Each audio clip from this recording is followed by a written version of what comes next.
अकबर इस बाबर साहब तशरीफ़ ले आए। सर अस्सलाम वालेकुम, खुशामदीद कहते हैं प्रोग्राम में आपको। क्या ये फैसले में आज ये कहा गया है कि बाकी तमाम जो जमातें हैं उनका केस भी इकट्ठा सुना जाएगा? कुछ इस तरह की तावील दी गई है, क्योंकि पीटीआई के दोस्त कुछ ऐसा ही तबसरा कर रहे थे। बिस्मिल्लाहिर्रहमानिर्रहीम। चूंकि फैसला मेरी नजर से अभी गुजरा नहीं है, तो इसलिए उसकी जो तफसीलात पे मेरा ख्याल है बात करना मुनासिब नहीं है, क्योंकि ज़ाहिर है फैसला सामने। लेकिन ये बात सामने आ गई है कि वो जो 30 दिन की जो कदगन लगाई थी सिंगल बेंच ने, वो शायद खत्म कर दी और इलेक्शन कमीशन को कहा कि आप जब भी मुनासिब समझे फैसला सुना दे। तो मेरे नजदीक इससे कोई स्टेटस को के हम चले गए, क्योंकि वो जो रिट पिटिशन की गई थी हाई कोर्ट में, वो तो पीटीआई ने खुद की थी और उन्होंने उसमें ये मुतालबा किया था अकबर बाबर को केस से निकाल दें और दस्तावेजात उनको ना दें।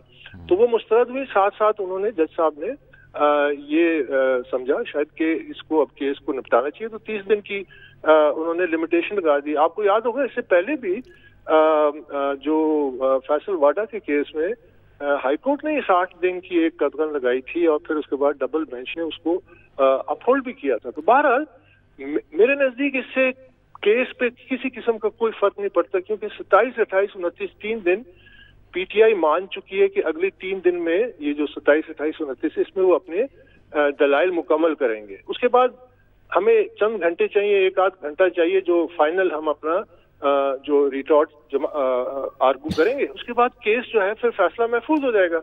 तो ये इससे केस की जो पेशरफ्त है उस पर अमलन कोई किसी किस्म का असर नहीं पड़ेगा। और ज़ाहिर है इलेक्शन कमीशन की जिम्मेदारी है कि वो अब जो पीटीआई ये जो डिले करते हैं आए हैं, मसलन स्क्रूटनी कमेटी रिपोर्ट 4 जनवरी को आई, उस पर कमेंट्स अपने 2.5 महीने बाद मार्च 15 को जमा कराए।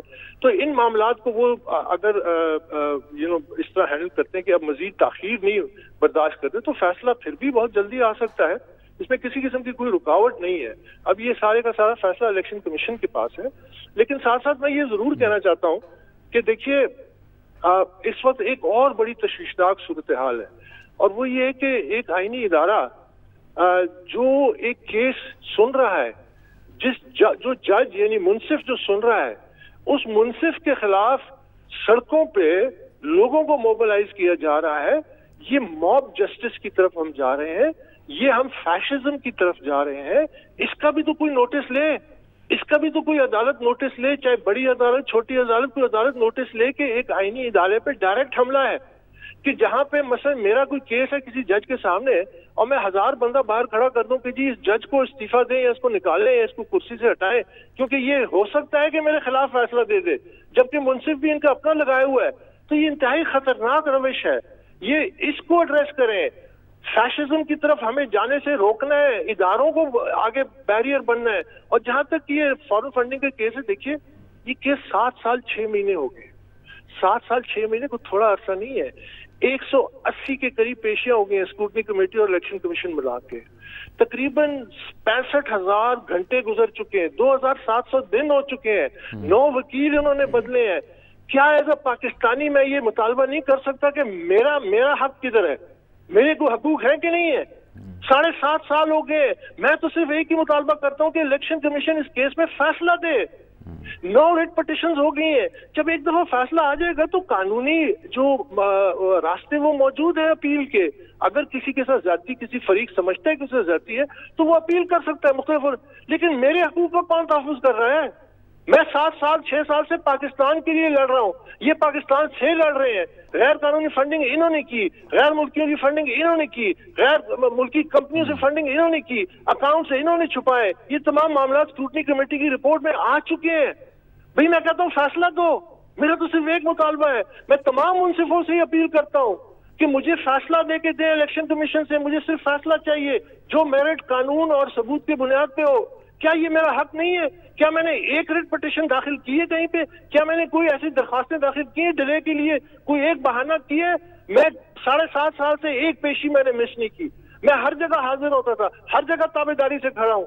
मुझे कब इंसाफ मिलेगा? मेरे बारे में भी तो सोचे, मैं पाकिस्तानी शहरी हूँ कि नहीं हूँ? ये जो सारा दिन ये जुलूस निकाल रहे हैं, कल ये जुलूस निकाल रहे हैं इलेक्शन कमीशन के बाहर, अभी तक किसी ने नोटिस क्यों नहीं लिया इसका? ये तो आइन, कानून और आईनी इदारों पे डायरेक्ट हमला है। फैशिज्म है, आप दबाव डाल रहे हैं।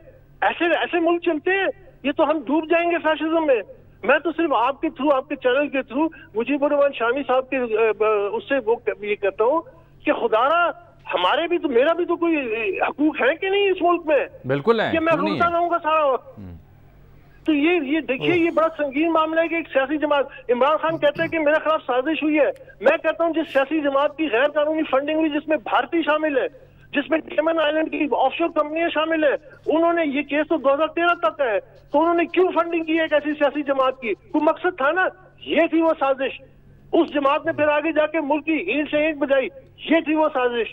उसका लीडर खड़ा होकर भारत जो है उसकी हक में बोलता है। देखिए, ये बिल्कुल आपका ये हक है कि आप अपने, आपका ये हक है कि आवाम को इदारों और फौज के सामने खड़ा कर दिया, ये है वो साजिश।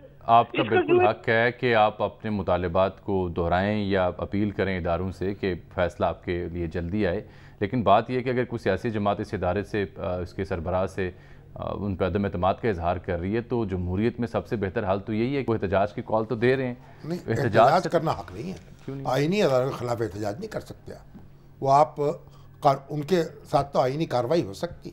आपको किसी अदारे से शिकायत है, जो इलेक्शन कमीशन है वो हतमी अदालत नहीं है, उसके खिलाफ आप हाई कोर्ट में जा सकते हैं, उसके अलावा सुप्रीम कोर्ट में जा सकते हैं।